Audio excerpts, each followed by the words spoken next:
She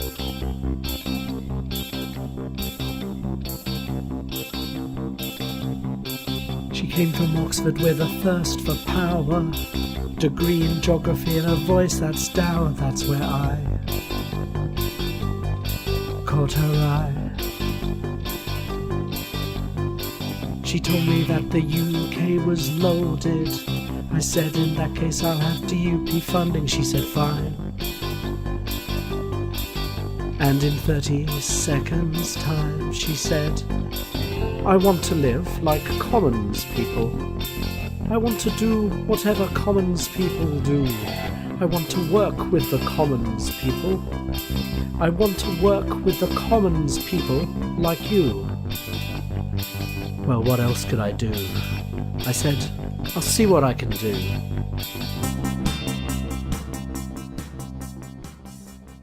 Good evening and welcome to Commons People, a podcast where we discuss politics. Much like Brexit, we didn't really plan this through, and so we're just kind of making it up as we go along. And I'm joined by my co-host, Rob. Say hi, Rob.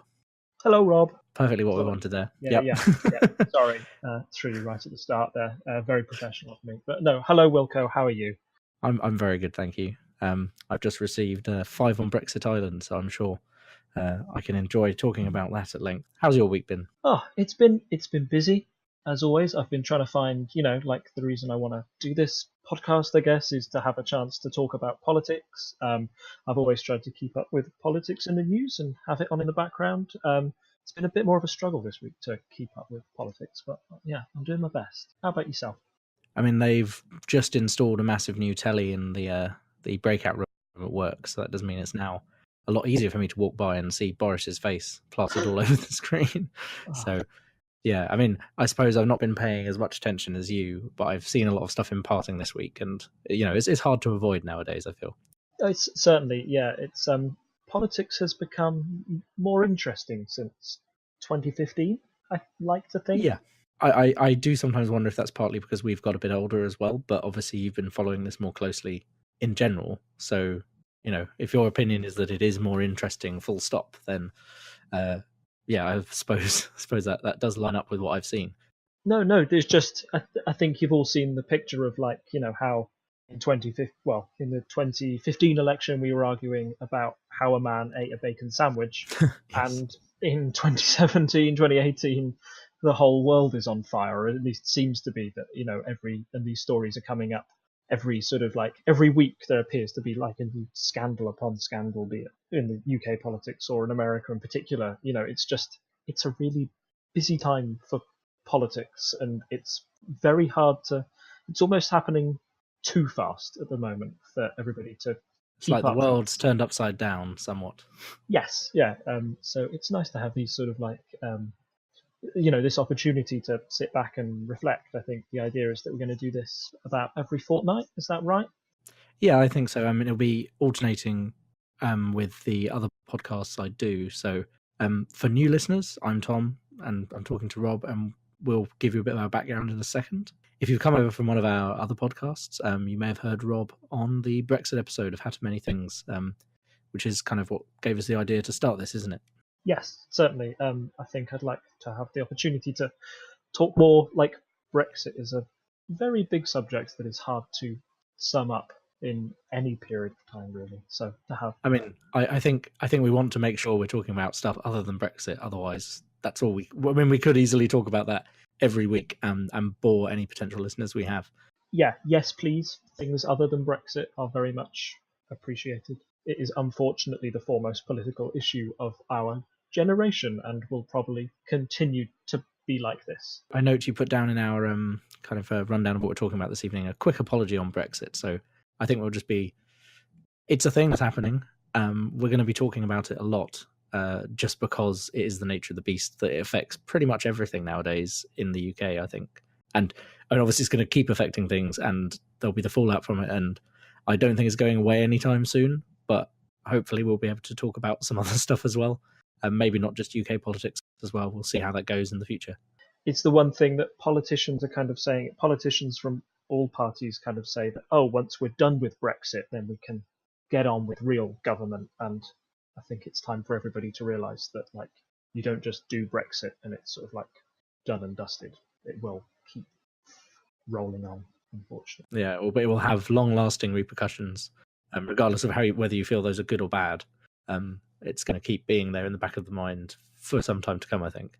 Do you want to quickly, I know you've done this on how many things already, but do you want to briefly kind of give your background, why you feel you're not qualified, I suppose, but it's a hard question. Why do we think we can talk about this, other than just being British and talking about Brexit?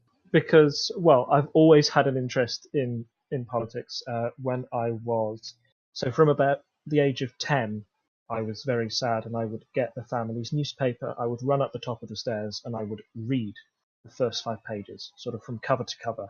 And from there, my love of politics grew and grew and grew until I decided to be an idiot and take it at university. So I did history and politics at university.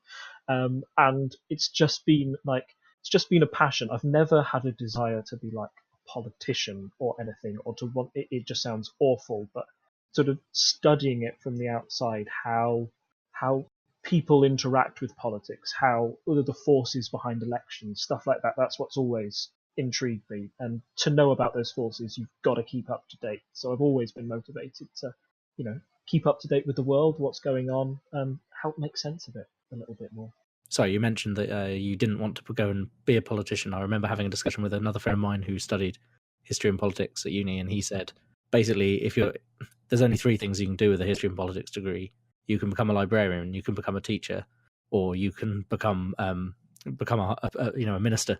So he's hoping for that librarian role. Yeah. I suppose, briefly talking about myself, I don't have any qualification in politics. I went and did science instead, mostly because it paid more money. Well, I was interested in it as well. But I don't know how this relates to people in other countries. I don't know what it's like growing up. I don't know what comedy is like in other countries very, very much. But I think a big thing in the UK is being kind of taking the mick out of ourselves. And a lot of that is related to politics. So I've always watched the big satirical shows of the day. So I'm a big fan of Have I Got News for You? I've read Private Eye for a while. There's a lot of stuff that pokes fun at kind of the situations we have got ourselves into as a country. And now it's kind of come to the forefront even more. But I think it's very much a very British kind of self-deprecating humour we have, where a lot of our humour, as I say, I've already listed several shows that I'm sure most people I know watch at least weekly, at least every other week, if not weekly. And there is another podcast I listen to a lot as well, The Bugle, which is a satirical politics podcast. The Bugle is fantastic. It's one of the best out there. And American listeners will know John Oliver, who cut his teeth really on The Bugle, doing satirical stuff over there. And I also think the stuff that he's brought that kind of almost British flavour of humour to an American audience in what he does. In the Daily Show. No, it's not the Daily Show. It's not the Daily Show. No. Tonight with John. Last week. Last week tonight with John Oliver. Last week tonight with John Oliver, which is thoroughly excellent show. That's very good, and he often does like a deep dive into an interesting topic and relates it into politics. And then I suppose if we're talking about shows briefly, I think in America, I mean, you mentioned the Daily Show, which I suppose is easy to get confused because they are very similar kind of shows. And then you also have SNL does some satirical stuff and has done more. It's kind of seen a resurgence under Trump with very spot on Trump impression. So I think for any American listeners we have, that's kind of our view of your satirical comedy. Those are the 3 kind of big shows, I suppose, that people are likely to share YouTube clips of. Yeah. Colbert as well, Stephen Colbert, who again sort of Oliver and Colbert cut their teeth on kind of like the Daily Show with Jon Stewart as well for a long while, and Colbert was very much like a Bush era type of person taking that. I think I don't know how he's doing in the Trump era. I think he's doing quite well. I know he wanted to win a fake news award. and was dismayed when he missed out on it, much like Andy Zaltzman on The Bugle as well. He's the king of fake news. Colbert's stuff, I mean, while I enjoy it, he does these kind of longer kind of monologues because he's a late night host in general. And I think it's a bit different than when he was doing the Colbert Show, where he was like this kind of satirical Republican character that he was playing, whereas now he is just being himself with his own opinions. And yeah, sometimes that is very relevant, and other times, he'll talk about something else. But you see that pop up, and I think all of his long rants essentially end up on YouTube as a way of advertising the show. So you can see that over here in the UK quite easily. Do you think that he's had to tone down the satirical Republican thing because now it's getting too close to reality? I wonder if that was part of it, but I think it was part of the change of format as well. It was a chance for him. I'd have to look it up and put in the show notes an interview or something. But I feel like I've read an interview where he said, "Yeah, no, I'm not going to do that anymore. I want to be myself," essentially. But I'm not sure. I may be putting words in his mouth there. Yeah, you see it with British comedians as well. So we've got Al Murray over here, which played the pub landlord, which was this almost like a typical Brexit UKIP-y almost figure. If we didn't have any rules, we'd be the French, and if we had too many rules, we'd be the Germans, that kind of stuff. So, and he went, and so people thought he was kind of like a UKIP character in his real life, and he had to disprove that by running against Nigel Farage in the 2015 election and sort of stealing some votes away from him, kind of making it perfectly clear that he was the one taking the mickey out of everything Nigel Farage stood for, not that he was sort of like one of the Brexit gang. I find comedians who walk that line fascinating. It's an interesting thing to do where you're putting on a persona that isn't supposed to be satirical, but then if people don't get the joke, it can go kind of badly for you. So shall we move on to the news? Yes. The one thing I picked out in the news this week was Boris Johnson's speech on Brexit. Did you hear any of it? As I say, I saw it on the TV at work because I was walking through like the break room and I saw it come up and I was like, oh dear. I mean, I think there's like a reaction now when you see Boris on screen. You're like, he's going to have done something stupid, whatever it is. So I kind of saw a bit coming up and saying that he was giving a speech. And then when I got back to my computer, I just had a look. It's probably that link you've posted there, the BBC link, and it had like a summary of his speech, but I didn't actually watch the whole speech itself because it had basically finished by the time I realised it was happening.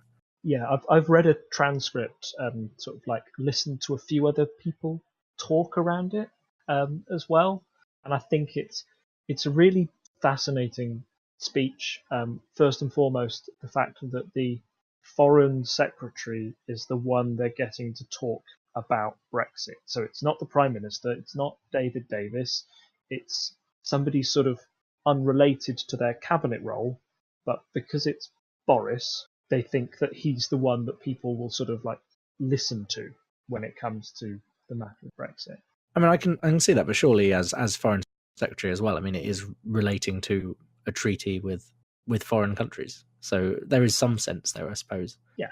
But you'd hope he knows something about that. Whether or not he does is a different issue. Yeah.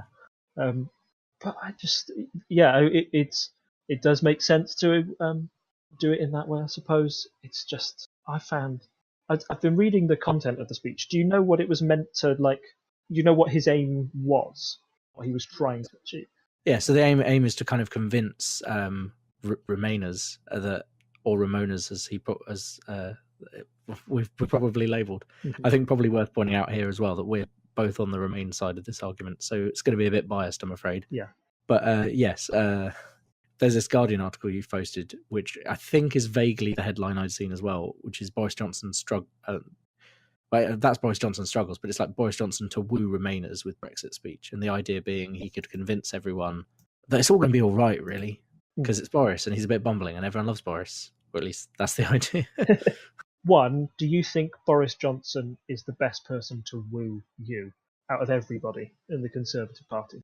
I mean, there was a time when I think before he got to where he is now, where it was kind of like, oh, he is a bit of a bumbling buffoon, and he would be on like Have I Got News For You, and he was kind of a personable person, even if you didn't necessarily agree with his policies.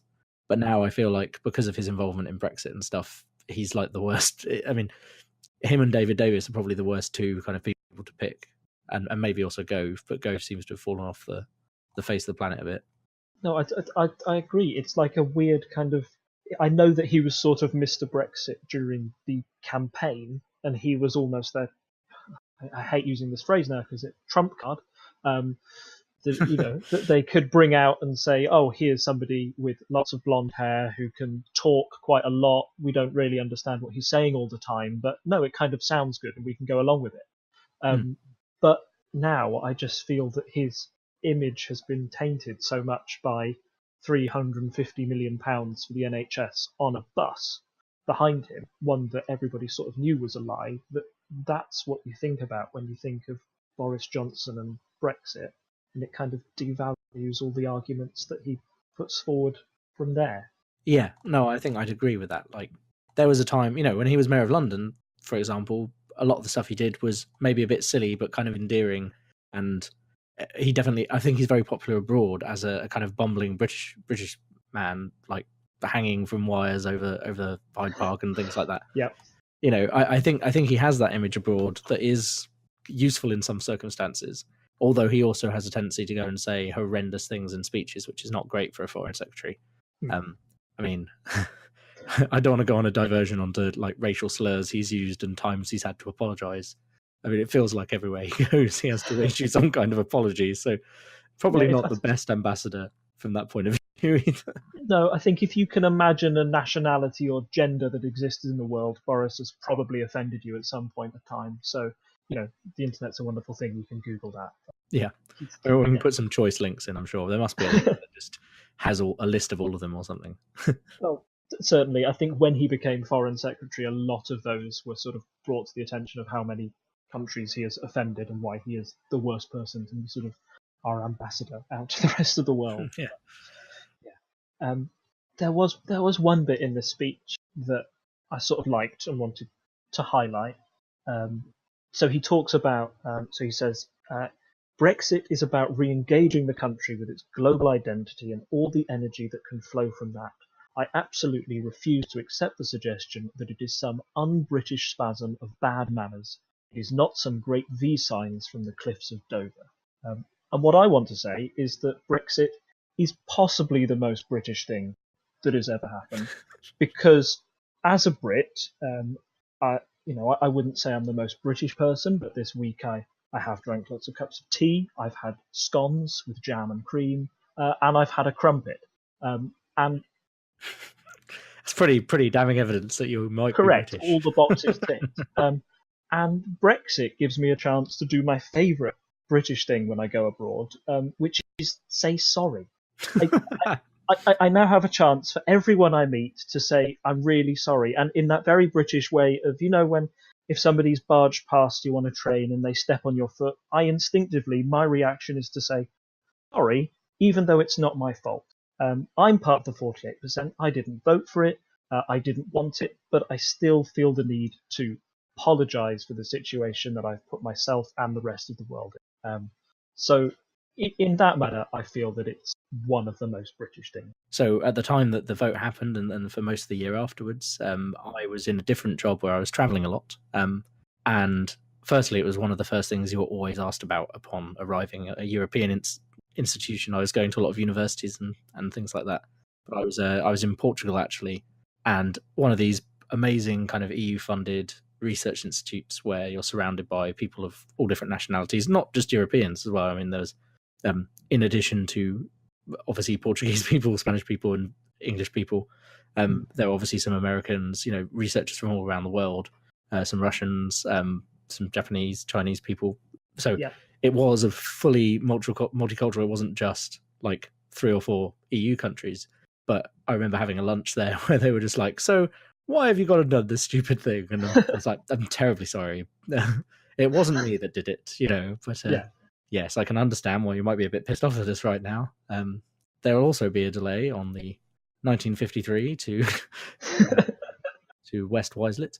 But yes, no, like it's a very British thing to be so apologetic. I feel sometimes we're only really beaten at that by the Canadians, and they were essentially British, politer than us, I think.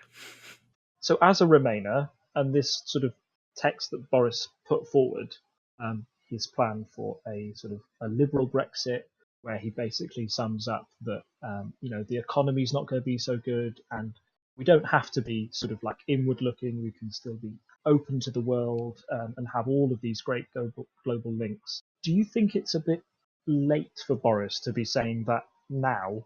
And would it have changed your mind if you'd heard that during the referendum campaign, as it were, from Boris? I can't off the top of my head remember what Boris said during the campaign much. I mean, obviously there's the side of the bus stuff, but I can't like remember a single speech that I listened to and went, okay, fair enough, he's made some good points or something. Yeah. But I feel like there definitely were people being like, oh, it won't be that bad.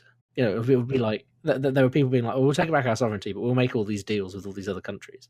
And I think maybe it's because that was quite specific. I was listening to something the other day talking about how if economists like give exact figures, then people tend to distrust them because how could they possibly have an exact figure for this thing? Yeah.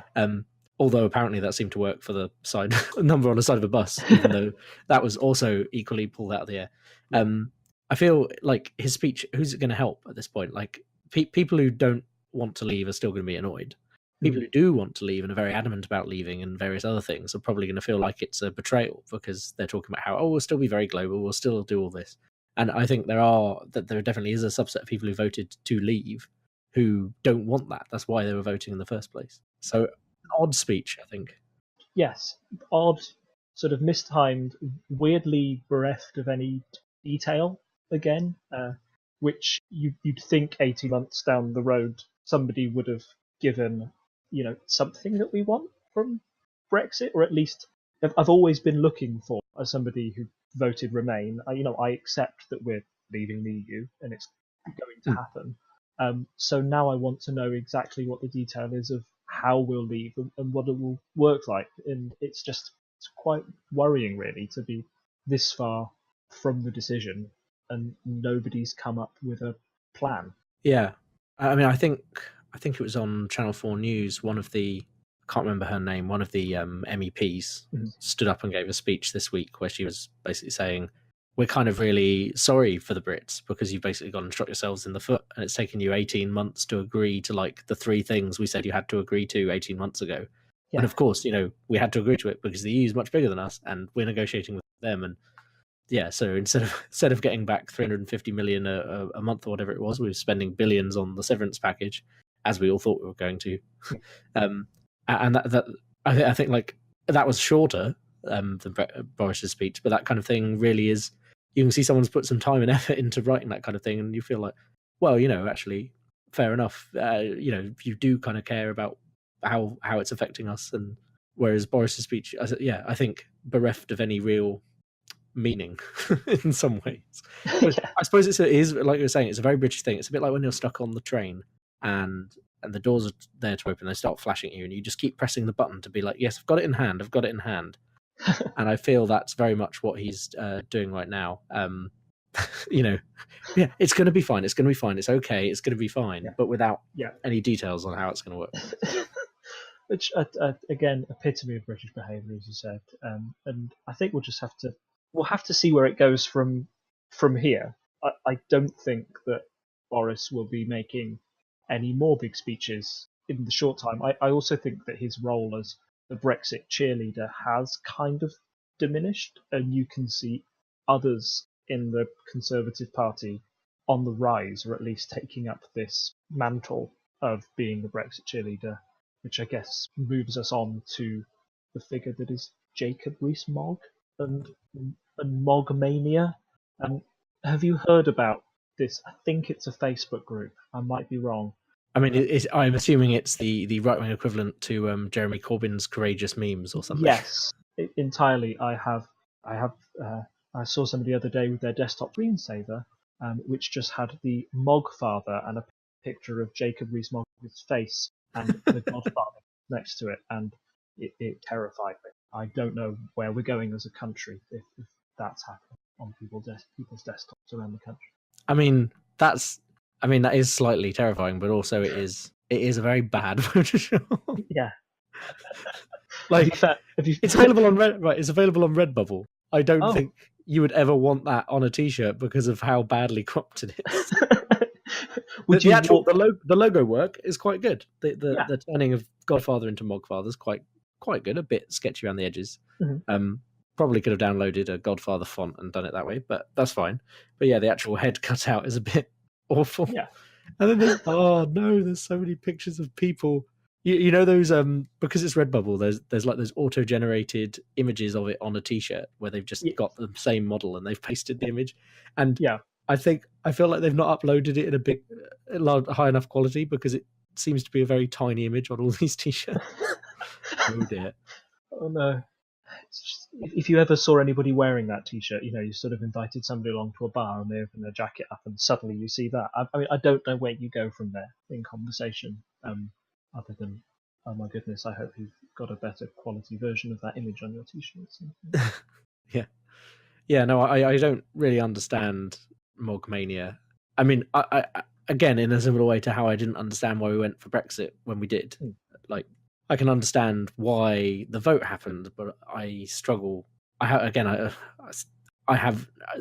in the aftermath. I have spoken to more people about it. Yeah. But at the time, at the time, I struggled to understand that viewpoint from people of my age, and there are people our age who voted to leave, and I was able to understand maybe a generational difference or even a difference of like location. But when people who have had very similar upbringings to myself go that way, I'm not sure how they've got to that conclusion basically.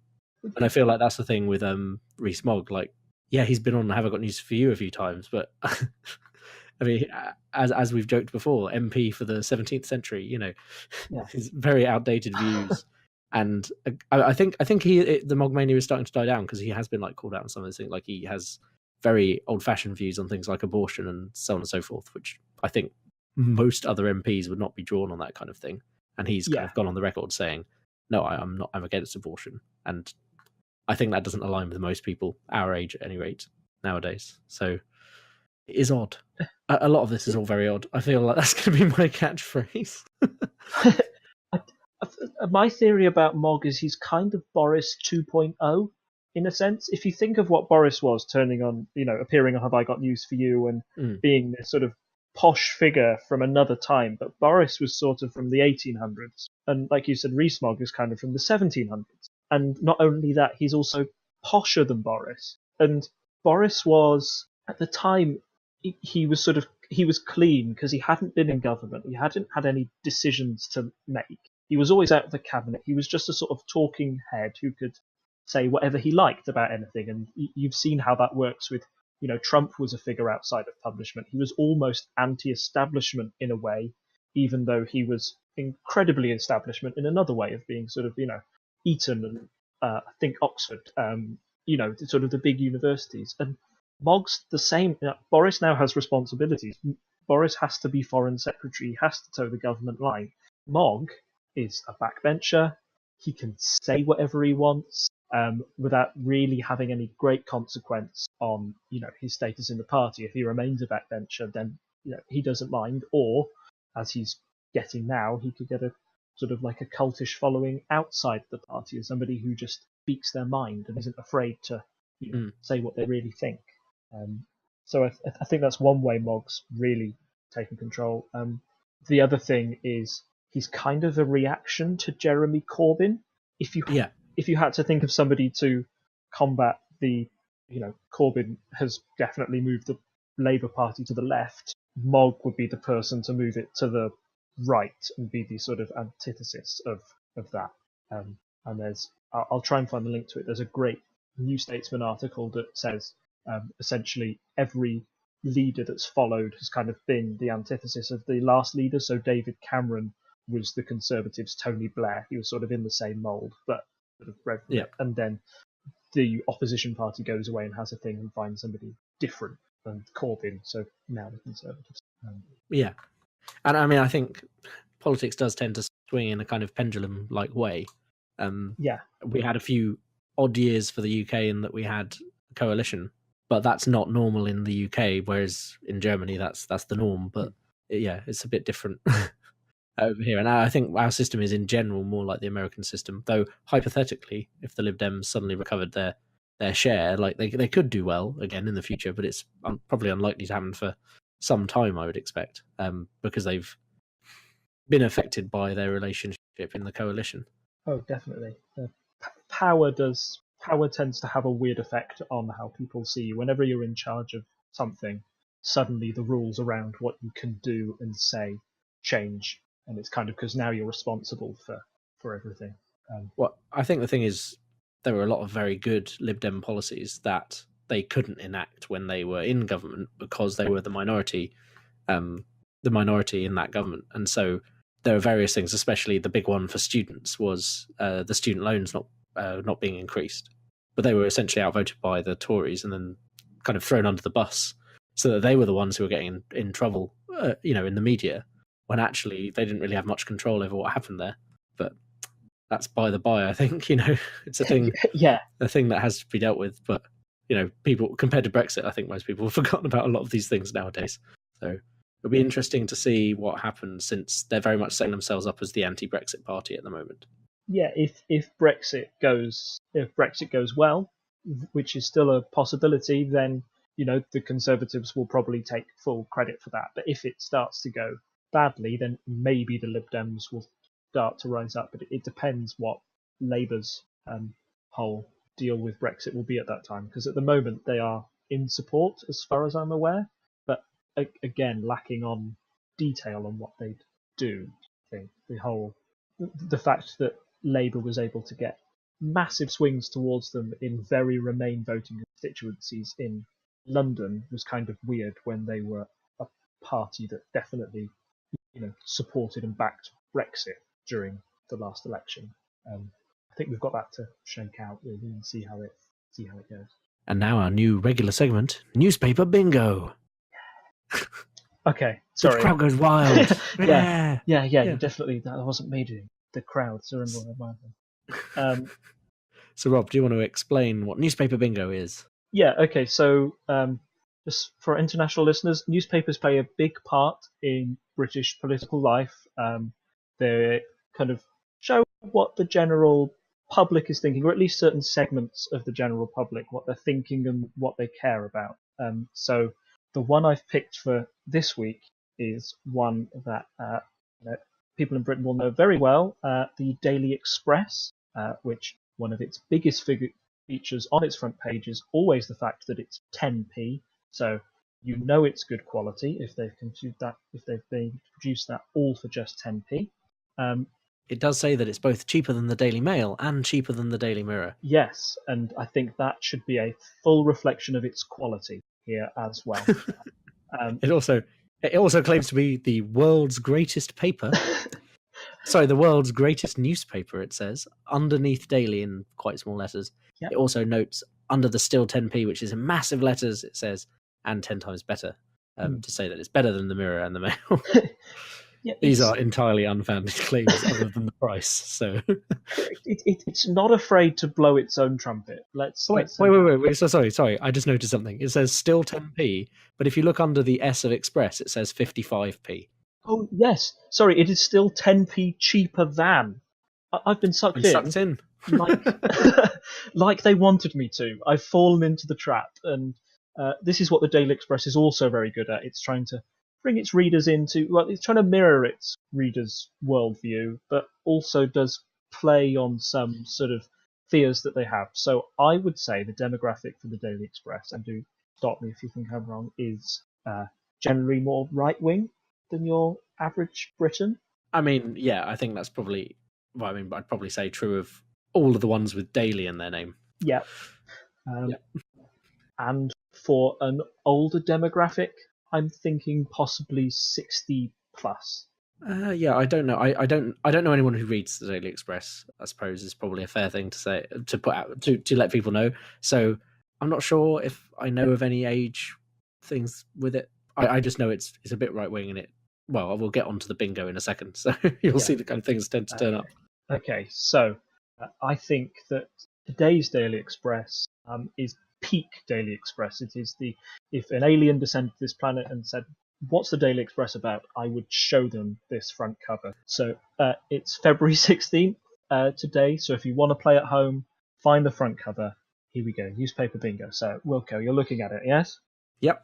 Here we go. So does it mention rising house price? Rising house prices. Popular topic. It is. I'm just trying to work out if it does. I don't think it says it anywhere. A miss. Okay, yeah. Miss. Usually No, it's okay. It's usually a popular topic because most of these people are lucky enough to be homeowners and are seeking to make even more money. Okay, the next topic: immigrants. Immigrants. Usually blamed for something in the country. Are they on the front? Just trying to look. Nope, there's no immigrants in particular on here, but there is mention of communist spies. Communist spies. Oh yes, Corbyn bad. Yep, Corbyn bad revealed Corbyn's links to communist spy. Yes, that is peak Daily Express right there. It's worth noting that is also on the Mail. So clearly they both got their story from the same place. Yes, and it was broken by the Sun the day before. Right. Okay. As a kind of thing, but the Daily Express is never one to shy away from an opportunity to taint Jeremy Corbyn as being not only left wing but almost dangerously so. Kind of reverting. If you say communist, then that might appeal to its readership as kind of like, oh, I remember the communists. They were bad when I was growing up. Yeah. This is probably bad right now. Okay. What's next? Brexit good, EU bad. Ding, ding, ding. Yes. May's victory over Brussels bullies. That's they've managed to get that into as small a sentence as Brexit good, EU bad. Yeah, it's the perfect sentence. Some of the Daily Express, and it got May in there, so it's also like the Conservatives are good. So yes, which I think you also have on your list. Yes, it does everything, kind of like mixing those together. Another thing it likes to do is weather. Will it be apocalyptically cold, wet, warm, windy, or all of the above? I mean, it says, and this is in red letters so that it stands out. Weather dry and sunny. Okay. I mean, what for the whole UK? Because we tend to get variable weather in Britain, at least. I mean, generally, I would say the weather in London is different to the weather in Arbroath. So I've just spotted that myself. It is very small. Usually, if it's going to be cold, and you sort of another newspaper would say, oh, it's going to be a bit chilly, -2. The Daily Express's attempt is usually saying something like -10 degrees, coldest winter on record, wrap up warm, you're all going to die. The weather dry and sunny and small writing suggests that the weather is maybe not on the top of the Daily Express's editor's mind, but yeah, just a bit. The weather's a bit boring today because it's actually nice. Not that rain isn't boring either, but they can probably spin that as apocalyptic while not mentioning global warming. Yes. So yeah, what's next on the list? Medical issue. Yep. Yes. In massive letters, yogurt stops heart attacks. Now, would you take this to mean that if I am having a heart attack, a couple of spoonfuls of yogurt will be just what I need to calm my heart down? I mean, I probably would never think that. So I suppose no. To be fair, the slightly smaller headline under that is just 2 portions a week cuts the risk by up to 30%, which, sounds like it's probably a larger figure than is actually there. Especially as you start to read the article, it says, eating 2 yogurts a week significantly reduces the chance of having a heart attack. The phrase significant is probably not being used quite correctly, but it says people with high blood pressure can cut the risk by up to 30% according to new research. So it's not actually like everyone should eat yogurt to prevent heart attacks. It's only specifically people with high blood pressure. And even then, we'd probably have to go and actually look at the original paper to see how truthful they were being. This is something I'm a bit of a stickler for, actually, you'll find. I do care about representation of science in newspapers because it's often poor. Oh, it's awful, isn't it? But the whole point is that they've been able to make their main headline about that, kind of like the one thing you'd see if you pass by that in a shop is yogurt stops heart attacks. And for the most people who don't even read it, they might go away and tell a friend that that's what they heard. Yes. They have no idea of the science behind it, just that's the fact. And the Daily Express likes to do that a lot. I think if you take a good snapshot over a year, you will get a variety of different foods, exercises, activities that stop heart attack, cancers, other things, etc., etc. And I believe there is a very good website about that sort of takes all of these together, and kind of you can have 2 diametrically opposing scientific like headlines. Yogurt both causes heart attacks and stop heart attacks about a year apart. And this does lead to a topic I'm sure we can discuss in the future. But it leads to this kind of impression people have that scientists are always changing their minds. It's like, well, I mean, A, that's what scientists are supposed to do if they find new data, but B, like it's seeing one paper and then publishing that as fact when actually you need like a proper Cochrane review before you can go and say these kind of things, or at least have multiple papers. But yes, I can imagine as a scientist that must, like you've said, it must really annoy you that that's how it's represented and how. Yeah, I would recommend actually anyone should read Ben Goldacre's Bad Science book, which is all about this kind of stuff, and it has some examples from when we were growing up of stories that we probably heard and believed without thinking about it because we didn't study them at school. Yeah, and stuff like the autism in vaccines and things, and how was Tony Blair going to vaccinate his children and stuff like that. Things that I passed me by as a kid, but clearly were big news at the time. Yeah, I remember that. I think that whole vaccine thing has been completely disproved now, hasn't it? Just in the case that it was one rogue sort of scientist. Oh yeah, yeah. He was just going around telling all the papers this is true, and he was like, yeah, it's all covered in that book that I've just mentioned. But yes, basically, yeah, he was lying. Similar to the guy who said the thing about mobile phones. Like, I think his wife died from a brain tumor, and he said it was mobile phone shaped, which is the most ridiculous thing. Oh. Gosh. Anyway, okay, we'll move on from that one. The final thing I've got on the bingo card, and this is for all the money in the can, a royal figure that died over 20 years ago. Is she still on the front cover? Can you see Princess Diana? I mean, can I see Princess Diana? Not only is there a headline about Diana, which is Caring Diana's secret gift to a dying cancer patient, which, I mean, I'm vaguely intrigued. Like, don't get me wrong, kind of like, yeah, it's so long since. How could she have possibly set this up? She didn't have like perfect foresight, but maybe the Daily Express thinks she was omniscient. Yeah, it's not obviously a nice photo of Diana because they like Diana.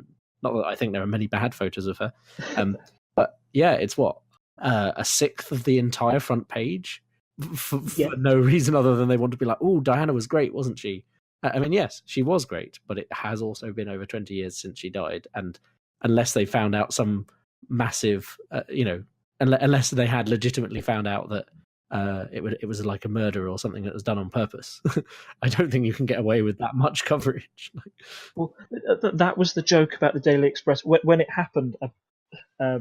They kept running stories about Diana, and particularly kind of like the kind of conspiracy theories behind Diana. They were the one paper sort of pushing that agenda, and as it got further into the future, it kind of, I don't know if it almost became a game for them, sort of what tenuous link can we find in the news to put Diana on our front cover. And I really thought that they'd have stopped by now, or that they had to have moved away from it being so far from the event.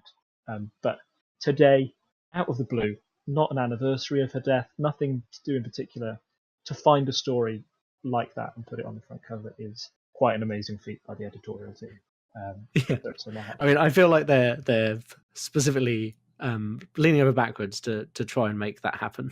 It's not just this is mildly amusing. It's incredible. Fantastic. I think you've got a full house there. I will. Oh, we missed two things, but it was pretty good, pretty solid bingo. Yeah, definitely. Thank you. We'll do another paper next time. I think. Yeah, we'll cycle through all the papers. Maybe we can go left, right. Although that might be harder than it sounds because I think there are more right-wing papers than there are left. Yeah, but I think I'll do the Mirror next time. Okay. Yeah. So I hope everyone enjoyed our vague views on the news this week. We're going to be, as we said earlier, we're going to be trying to do this every fortnight. We're going to try and offer our thoughts on the UK news. We're hoping that will be, I suppose, useful to people. People will find it interesting, and we're hoping we won't be as repetitive as some of the mainstream media, trying not to bash on about Brexit unless it actually is kind of important and worth analysing. But we can't necessarily make any promises that Brexit won't come up a lot at the moment. If anyone thinks there's anything we should cover, wants to hear our opinions on stuff, or just wants to give us any feedback, that's always appreciated. Comment on the website or on iTunes or wherever you get your podcasts. Like, find us and give us some feedback. That'd be great, because we're starting this off. And as we said, it has kind of a vague plan. So if we had a bit more focus maybe in the future, that would help us. So just let us know what you think. That's brilliant. Thank you very much. Yeah, it was interesting talking to you. And Yeah. I'm sure, we'll get into the swing of this as the weeks go by. Yeah, thanks for joining me.